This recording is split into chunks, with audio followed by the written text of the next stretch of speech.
Let's go. I'm excited to be here today with my new friend, Dan Melnick. Dan, it's funny. We were just backstage. I was saying that there's another Dan Melnick that we've interviewed on the podcast. And so we had the wrong bio pulled up here. And thank goodness for ChatGPT and AI. We pulled up all of the summary and the details. And so just to give you a quick intro, Dan is the general manager at Bandcamp, which if you're a musician, you're probably familiar with Bandcamp. If you're not, then you absolutely should be. So Bandcamp is championed for a long time artist first music distribution and community building and helping artists build a sustainable career. He's a co-founder and former head of product at Reverb, which was a company acquired by Etsy. And he himself is a musician, writer, and a tech leader blending art and engineering. So Dan, it's great to have you on the podcast today. I appreciate you taking the time and looking forward to connecting. Yeah, thanks, Michael. Excited to be here. Absolutely. So to kick things off, for anyone who this is their first time meeting you, could you share a little bit about your journey up to this point? And you have the journey from starting and eventually selling Reverb. I imagine was quite the journey. And also, I would love to just hear from your perspective what makes you excited when you wake up? What's the biggest problem that you see right now that you're looking to solve? Sure. Yeah, absolutely. In terms of my journey, I think I've always been very involved in music. I played music my whole life. I grew up in a very musical household, and I went to college to study music and play music. And the other thread of my life that's important is the engineering side, and music was really the impetus there for me as well. I started building websites in the 90s that were all music related. I made a Jimi Hendrix fan website, was my first website. Cool. And then I started building websites for my bands, my friends' bands. And that's essentially how I became a software engineer, was through problem solving around that and continuously scratching my own itch of functionality and just, trying to build cool web applications online. And so, I'll fast forward through some of that, but I met David Kalt, who's really the founder of Reverb. I want to make sure it's clear it was his idea, and I was, there to help build it and work on it with him. But I was part of the founding team. There's sort of 3-4 of us in the very beginning, and that was a really important experience for me, going from sort of day one. Let's build the thing, let's launch the thing, let's scale the thing. And so over the course of the 7 years I was there, we went from, that initial team of 3 or 4 of us and, $0 when we launched the site on day one, to by the time I left, when it was acquired by Etsy, there was, over 100 employees, and we had an office in Amsterdam, we had an office in Tokyo. And, the run rate of yearly sales around there was, $600 to $700 million in annual sales. So it was a huge learning experience. Encountered a lot of challenges, learned a lot about myself, learned a lot about how things work in practice versus theory, and learned a lot about the musical instrument side of the music business too.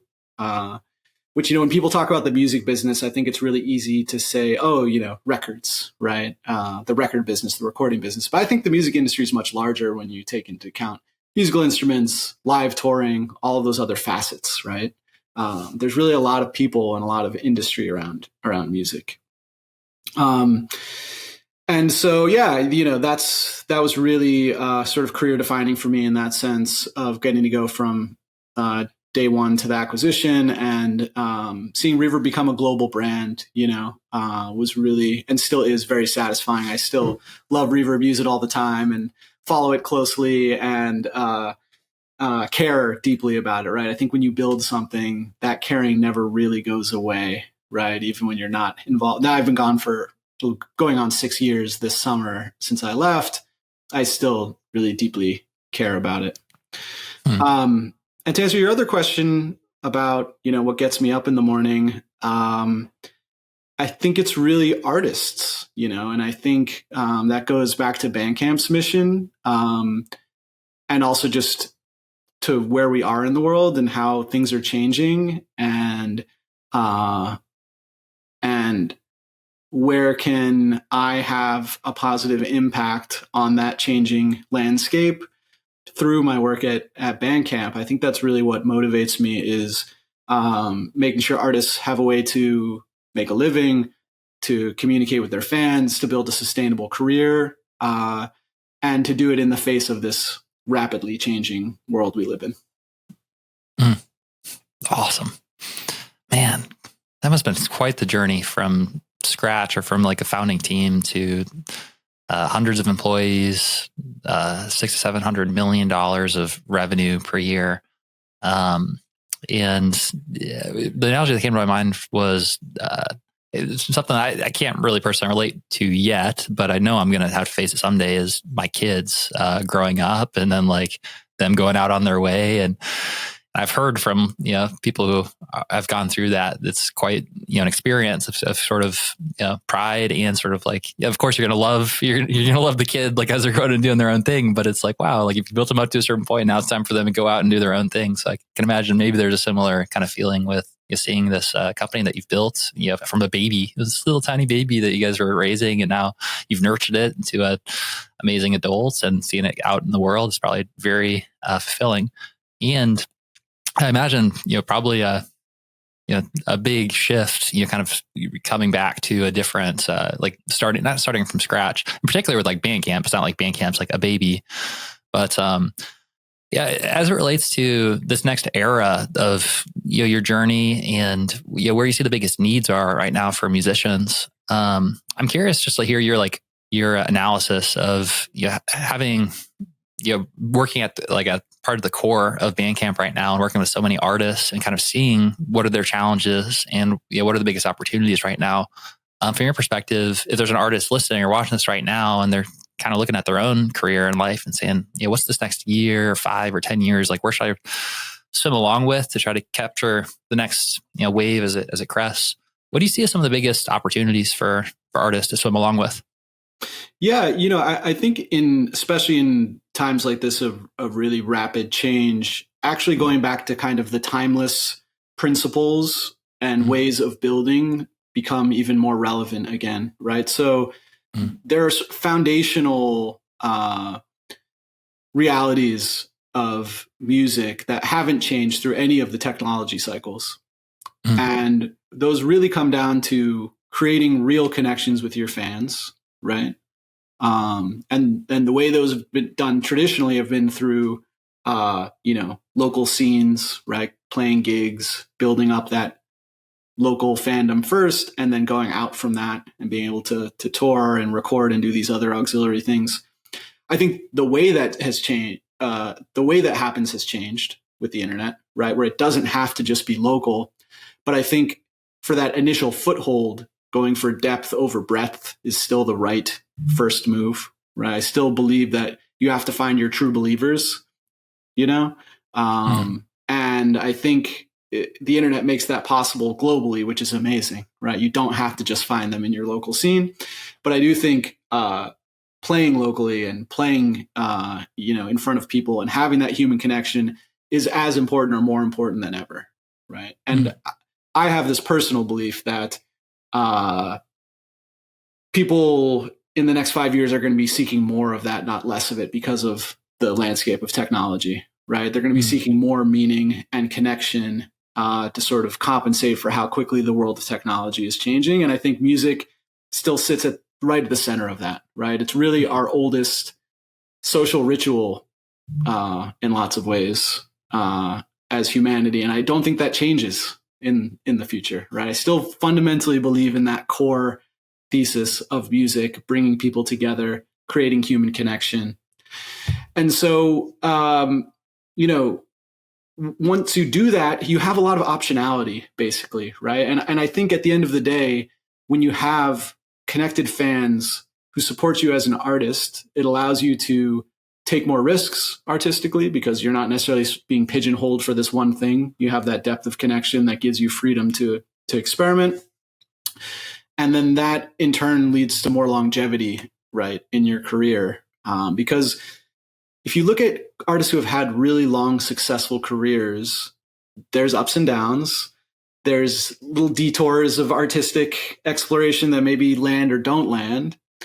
And when you look at the sort of spiky rise and fall artists who maybe have a hit or find one thing and then don't go on to do anything else, they sort of saturate. They go for, one thing very quickly as opposed to an extended, more circuitous route through their career. So I think, what I would say is don't get distracted by the technology landscape changing, right? Certainly utilize it, explore it, don't ignore it. But at the end of the day, it's still about writing great songs, connecting with human beings, and then trying to figure out how you can make a living doing that. I think those things aren't they're still at the foundational level of being an artist in 2025 and beyond. Mm.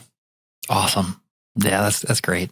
What I'm hearing you say is that, in this analogy of that we're like surfers and, looking at what's the next wave, it's possible to like technology, like there might be a new wave and if you like catch it at the right time, maybe you get a boost and that's like that spike.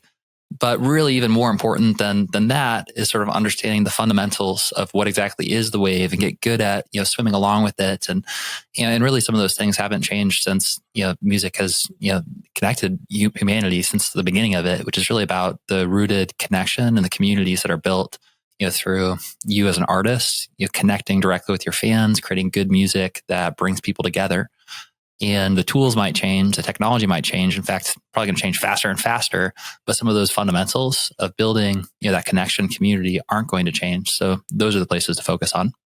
Yeah, and I will readily admit that I am sort of a how do I put this? It might be even sound a little bit naive, but I'm a real believer that at the end of the day, the hardest thing is writing the great song, right? And that's really, it's about honing your craft. And it's really easy to get distracted and say, okay, well, I need to get really good at marketing and all these other things. And even if that's true, it can't compensate for the song at the end of the day, right? And the music is ultimately what people connect with. And the naive part is that I believe the cream rises to the top, basically. Like great songwriters, I think in the end, even if they mess up some of this other auxiliary stuff, they end up doing pretty well if they stay focused on their craft, right? Mm-hmm. And really invest in the art, right? And expressing themselves through the art. And so that's still my core thesis with music, when it can get really deep now on all of the tools and all of this stuff. And, I work on one of those tools. I understand how important they are, right? But at the end of the day, it's an art and you have to invest in that first. And if you get too distracted by everything else or the technology landscape, you're going to get diluted in terms of your focus on the craft. Mm. Oh, that's a great reminder. Yeah. So it sounds like what you're saying is, the first thing that came to mind, and there's probably a better analogy for this.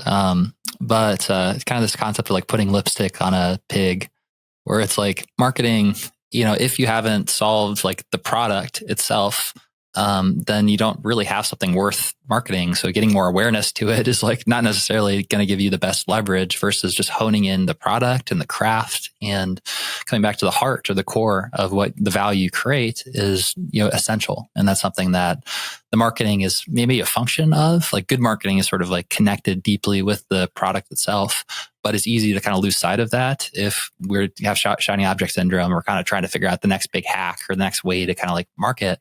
So it's important to remember like the essential of it's about the art and going deeper on your craft and honing that in over time.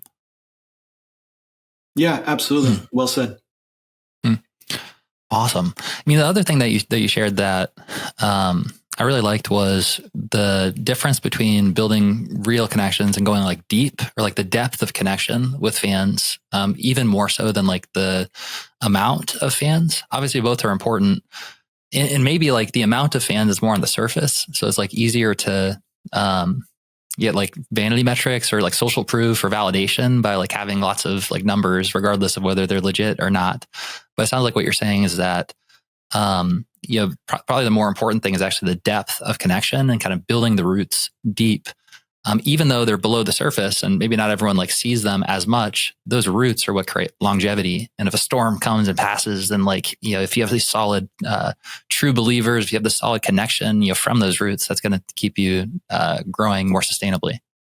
Yeah, absolutely. And I think that's a particularly important topic in the age of, short form video and, a certain segment of music listener being very passive and maybe not even engaging with knowing who the artist is, right? It's just a song on a playlist that they're listening to while they're doing something else. And it really isn't about engaging with that artist. And what's strange and I think confusing for some artists is that artist who gets a placement on a great playlist can even do okay as a career in some ways, but they might have a hard time touring, right? So it's this weird landscape where you might have a lot of streams, but not really a sustainable career outside of that if you fall into those cracks of the music world right now. And, on the short form video part, I think that's even more salient in the sense that, I've heard of bands that have, had a TikTok hit, gotten signed by a solid label, and then had a really bad tour. It's like more than one anecdote, I think, at this point of this cycle, because it created this spike in their streaming activity. They had this little hooky thing that people got an earworm on with social media, or maybe, it was even about the content of the song. That's the strange thing about some of the short form video. It can be just about a little lyric that is being used as a theme in this video performance.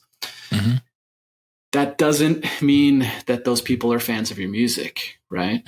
And so that doesn't mean you shouldn't try and engage on those platforms. I think that's the dichotomy there. It just means you should know what they're for, know who you're talking to, know why, and know what your goals are as an artist in doing that. Because it doesn't mean that you can't use those platforms to create depth, right? You just have to be a little more creative, and it can't just be about the algorithm getting you out there. It has to be about you being purposeful with how you're using the platform and how your image is being built and how you're then bringing them elsewhere, right? I think you got to get those people off those platforms to really create that lasting connection as fans. And yeah, the long careers I think you see are built on that kind of deep fandom, not the kind of quick, spiky flash in the pan. Awesome. That makes a lot of sense. Yeah. It sounds like what you're saying is that there is a benefit to like the short form content and the fact that you can get a lot of reach or things can go viral. But often if that's like all you focus on without that more important piece of building a deeper connection with those people and what happens after they discover you, then often it's sort of like a flash in the pan, which leads nicely to everything that you're doing with Bandcamp and like the platform you built to help artists kind of build deeper roots and deeper connection with fans. So I would love to hear a little bit more. Hopefully people who are watching or listening to this right now are at least familiar with Bandcamp, but just in case like they've like heard of it, but they're not actively using it, maybe you could share just like a quick overview of the platform and the main like benefit that artists can get from signing up for an account. Yeah, absolutely. So Bandcamp's a platform where passionate fans directly support the artists they love by buying their music. So it's a marketplace, right, where any artist or label can come and put up their music. They can sell digital music, records, cassettes, CDs, T-shirts, merch, any physical goods in addition to the music. And when a fan buys that, the artists get the majority of the money. Bandcamp takes a small cut as a commission, but we only make money when the artist makes money, period. And that keeps our interests very aligned with the artist, where, if we're going out and marketing to sell more, it's because the artist is going to make more. So will Bandcamp, but only if the artist makes more. And that hasn't changed since its inception, right? Our business model has stayed the same. It's been very transparent. And I think that's part of why it's become, a beloved brand by artists and labels and fans, but also a sort of critical piece of infrastructure in the independent music world and beyond. It's been very steady and reliable in a world that is changing very quickly and is, evolving fast. And, as opposed to Reverb, actually, it's interesting, right? I'm the person who's stewarding that brand now, right? So I'm not the founder. I came in later, and I'm inheriting this really beautiful and important brand and business. And so I think keeping that spirit of Bandcamp is really important to me, and it's really important that artists look at that history though and see, oh yeah, this has been a very reliable, steady hand in a rapidly changing music world. Because it started, 2007, 2008, really sort of the same era as SoundCloud. It was part of that era of music technology. And so it's weathered these changes from the late MP3 era through streaming and has grown through that. And I think part of why is that we do have this kind of timeless business model and approach that aligns our incentives, and where if you're an artist who's trying to build that depth of fan base, it's really an essential tool for a couple reasons. One is that you own your relationship with the fans. So whereas, someone streaming your music on Spotify is just a statistic, and you don't really have any relationship with that person or any ability to get in touch with them or market to them without paying for it. Every fan you get on Bandcamp, you have direct access with. They can opt in to even give you their email address so you could take it off platform. But even if they don't, you can message them on platform and have that relationship with them. And second, because I think, especially in the age of streaming, being able to charge for your music in some way is sort of a test of that depth of relationship, right? It shows how much fans value you and want to support you if they're willing to open their wallet and pay for something that you've produced. And, it might not be MP3s in 2025, right? A lot of people use streaming. We still sell a ton of digital music, to be clear. And there's a lot of people who love it and use it. But, half of Bandcamp sales are vinyl records, CDs, cassettes, t-shirts, other merch, right? And so every band creates merch, right? Once you get to a certain size. And I think part of that is letting fans express their fandom, right? Like letting them have something that they can hold and wear or listen to physically, right? And that's really where Bandcamp shines. And because of the nature of the platform too, because of the nature of what we've built, we also have this whole community of fans that you can tap into who already have that proof of depth, right? These are already people who've shown that they're willing to pay for art, willing to pay for your music, right? I don't know how you can be an artist in 2025 and afford to not be playing in that sandbox, right? And trying to experiment with, okay, well, there's a bunch of, people here who pay for music and are, really passionate supporters. I would want those people to be my fans if I'm an artist in 2025, Mm. Oh, that's so good. So, just to that last point that you just shared, I feel like one of the things that we learned early on with my band when we were touring full time was the importance of direct, to fan connection. And for us, we had the experience when we went, basically at the beginning, we didn't have any fans. We were trying to figure out how to tour successfully. We grew up in South Dakota. There wasn't an audience there. We realized that our favorite bands, when they toured nearby, had thousands of people going out to their shows. And we thought if they liked their music, maybe they would like our music too. So we approached some people that were in line for the show and introduced ourselves and shared some of our music. And to be honest, our music was not great back then. It was like pretty like bad in terms of quality compared to where it got to eventually.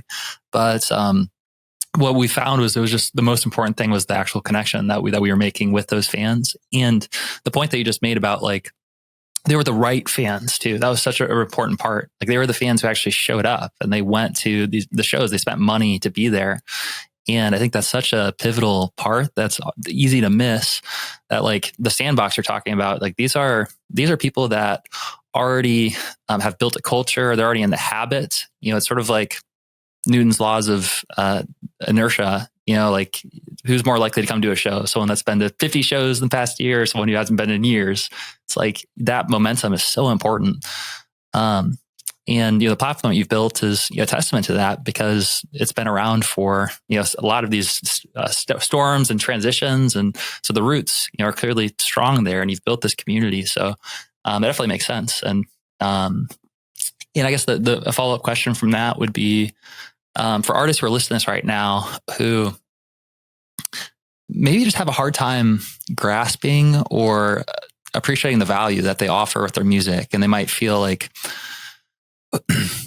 who am I to charge like $10 for an album when they can stream it nowadays? Or they might just kind of like struggle to figure out how to value themselves, how to value their music, and to offer it, or to sell anything.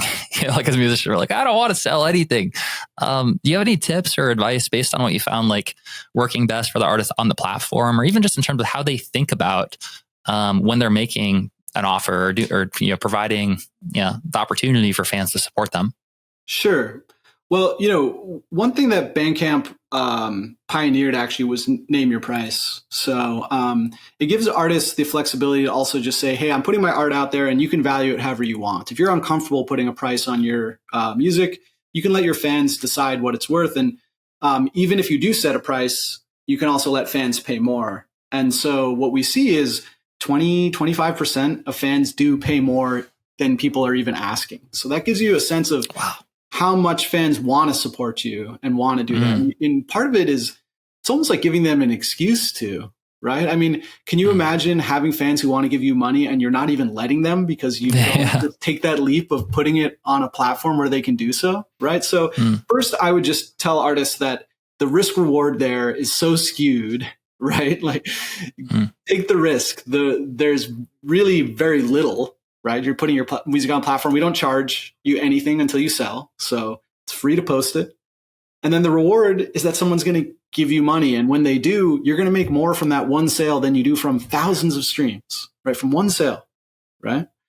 Especially now that Spotify's demonetized tracks that get less than 1,000 streams, right? You don't make any money if you don't have more than 1,000 streams in a 12-month period on that track, just on that track. So there's that, first of all. And second of all, I think the merch side is really important, right? It's like once you get to a certain point, you got to give your fans something to bring home. There's something human nature there that they just want something to touch and hold and own. And from a marketing perspective, yeah, it's great to be active on social media platforms. It doesn't replace it, but you can't put a price on someone wearing a t-shirt with your band's logo or album cover walking around with it, right? I mean, that is still a very timeless and powerful way of marketing your band. And so it doesn't have to be one or the other, right? And I think on the merch side, what I would tell artists is that having a merch game is really important, and having a merch cadence is really important because it complements your album release cycle, right? So if you're putting out an album every year or 2 years, having some merch in between or other ways to engage with your fans in between is really important, right? It's important to remind them that you're there, give them some other way to interact with you in between that album release cycle.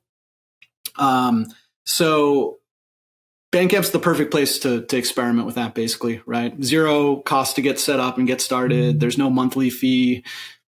Put up music, put up merch. You have to tell your fans about it, right?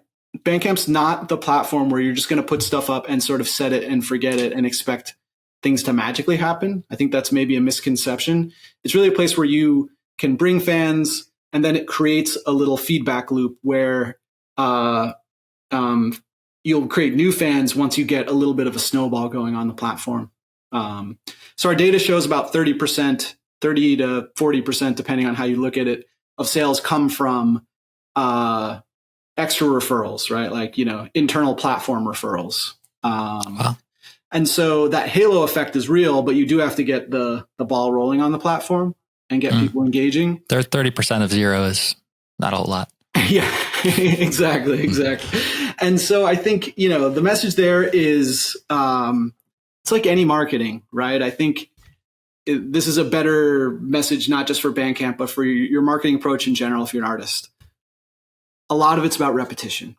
I think if it doesn't come naturally to you, that's going to be hard. And especially if you're overly focused on your art, you're not used to marketing yourself. It's extra hard. But if you send one email and it doesn't work, you can't stop, right? You have to send that second email, that third email, that fourth email. You have to be sort of disciplined about going out with a message and being present, because most people just aren't paying attention. You're competing for their limited attention span. And so if you're not willing to be, repeating yourself and trying to get in front of them over and over again, you're going to get lost in the noise of the world. You want to figure out something that feels good and authentic to you, right? You don't want to be overly aggressive to the point where it's diluting your message or diluting your art. But set and forget, it's not going to work. I'll tell you that, right? And so I think Bandcamp's just a great platform to flex that muscle. Say, hey, we're going to post stuff. We're going to message our fans regularly. We're going to, maybe release a B-side or something too, right? It's also the kind of platform where it doesn't have to be just about official releases. You can do things in between to engage with your fans and give them, a sneak peek into your artistic process. So there's just a lot of tools there. There's a lot of optionality there. And again, there's millions of fans every year buying on Bandcamp that you want to get in front of. So I think that the only way to do that is to try. Awesome. Yeah. I mean, it sounds like what you're saying with the repetition is that it's easy to get discouraged if your first release or your first try, like posting something, sharing an email, like it's not a slam dunk. But the same way that I don't know, when you're playing a game of golf, the goal isn't necessarily to hit it hole in one in the first try. Like you have to swing, and then it's like, okay, like you kind of see what happens, and then it's the repetition of like somehow continuing to swing at this little tiny ball. You can get it into this hole with enough swings, but you need that repetition and you need to keep showing up and giving it a shot. And it's like you said with your band too. Maybe your first music wasn't your best, and I think there's way outliers who that's not the case for. Genius level artists and bands. You look at their first album and it's just amazing, right? Most of us are not them. Most of us have to make the first pancake that's like slightly burnt before we get to the second one, right? So it's like, go make the first pancakes. The same with marketing. Go send that first slightly awkward email or make that first social media post. It's how you find your voice and see what people respond to. And then once you see what they respond to, you can double down on that and get better at it and be like, oh, fans actually really like it when I post that video of me, sitting at my desk playing with my headphones on and like messing up a couple vocal takes, right? Or maybe they like this other thing. But the only way to do that, it's really a process of experimentation, but it's also a process of repetition and not giving up on that first try when it flops. And I think you should actually look at huge artist career, because all of them have flops actually, really across the board. You see, for every hit song, there's 10 that are just like, most people don't really engage with, only the really hardcore fans who listen to the whole album, and so it's that kind of distribution everywhere on these things. And so you have to keep your hand in the game. You have to love it enough to keep doing it and coming back to it and not giving up on it, but sort of believing in yourself and believing in the art enough that you want to get it out there and get find your people, right? You want to find your people that believe in it. Good stuff. Yeah, it does seem like that's an important part of it, is sort of like knowing that it's possible, having the belief that even though like you're going in with the right expectation. So not necessarily being like, yeah, I'm going to hit in the first one, I'm going to get a hole in one, but like having the mindset that you're talking about, it's like knowing it's possible. Like, look, there is a hole, there's people there, there's millions of people every year that are supporting artists. So it's just a matter of me showing up and continuing to hit the ball, and I'll get closer each time if I pay attention to where it landed. Exactly. Yeah. And I think, the internet is amazing because it makes it possible to do that in all these little niches too. I mean, think of how many people there are in the world, and Bandcamp's a really global platform for what it's worth. You can find 100, 1,000 people, who are really into your thing. It doesn't have to be a huge thing, and you can still do something really cool, And Yeah, is it Tim Ferriss who did the 1,000 True Fans? Find your or am I thinking of someone else? He might have referred to it. I mean, I think it might have been someone else that originated the idea, but love that idea, and absolutely applicable to what you're describing right now. Yeah, I think it's that same spirit, right? And the internet really enables that. And hey, maybe you could share it for anyone who, I mean, maybe people have heard it before, but just a quick reminder in case they haven't. Yeah, basically the idea is that instead of going to try and find 1 million people who like you this much, it's better to find 1,000 people who like you this much. I'm way oversimplifying it, but that if you find this core audience of 1,000 true fans, that you can build a really great career now in the age of the internet, and that the internet is really what enables that didn't used to really be possible in the same way from a distribution perspective. And now the internet's enabled that kind of global distribution where you can find that really passionate, small fan base, but that's your foothold. And it goes back to that same theme we've been talking about of going for depth, because those people, they're evangelists, right? In lots of ways. They're the ones who are going to tell their friend, going to bring a friend to the show, right? Because they love it so much that they're going to be your, street team, right? Out there spreading the word. And you can't put a price on that. It's so valuable when you're trying to build a career. It is, especially from the standpoint of like the belief too and the identity. Like if you have a couple of those people or a few of those true believers, like you put it, like, man, that helps keep you going early on when you're taking those swings and you're like, oh man, like it's not big yet, but man, but Don Semsey, like that guy, he loves the music, and and I know that people like that exist. Cool. Well, Dan, this has been awesome. Really appreciate the conversation and your focus on the roots. Kind of coming back to what's really important in a rapidly changing landscape. It feels like it is important to kind of have voices of integrity and foundational advice come back to the thing that isn't necessarily like a flash in the pan. So I really appreciate the conversation. I appreciate the work that both did with Reverb and you're continuing to do with Bandcamp. And for anyone that's here right now who's a musician who wants to explore Bandcamp, and there's a lot of different tools that they can use on the platform now, which is awesome. But if they were just like, what's the lowest hanging fruit, or kind of like the very first thing, the small bite-sized thing that I absolutely need to do just to get started with the platform, what do you recommend they do as a first step? Create an account, put up some music, tell your fans about it. Hey, we're on Bandcamp now. We just put up our EP from last year. You can name your price or whatever, and see what happens, right? Or follow us on Bandcamp is another call to action. So like other social media platforms, you can follow artists or labels or even sort of genres and tags on Bandcamp. And it's a way then to stay in touch with your fans, right? Once they're following you, you can message them, and it starts to build up that notification base for the next time you post an album or post a piece of merch or whatever that is. And so I think that would be the first thing to do. And then after that, part of what Bandcamp's about too is expressing yourself as an artist. So you can sort of design your page, you can put in your own color palette, your own background, express your brand. And there's lots of great artists and labels across Bandcamp you can look to for inspiration. But it's a platform where you don't just have to have sort of the vanilla, look and feel. And so customize it, make it yours, make it feel like who you are as an artist, I think is sort of the next thing. Awesome. I like it. Those 3 steps. I was imagining this as like 3 pillars on the homepage. Create an account, upload your music, tell your fans about it. Totally. Yeah. Awesome.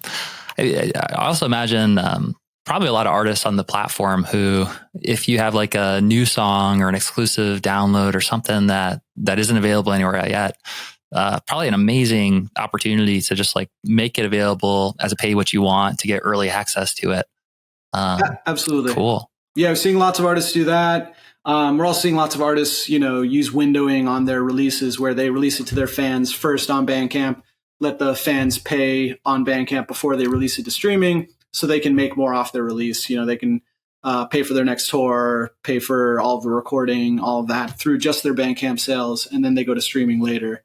So I think that kind of windowing is a trend that we're seeing, and I think we'll continue to see. Super smart. Well, Dan, thank you again for taking time to be on the podcast today. Really enjoyed the conversation and appreciate what you're building with Bandcamp. Thanks, Michael. Yeah, really appreciate it. It was great talking. Awesome. Oh, yeah. And also, like always, all the links are in the show notes for easy access. So I'd highly recommend, if you don't have an account yet, go and signing up for free for Bandcamp, putting up your music and letting your fans know about it. All right, let's go.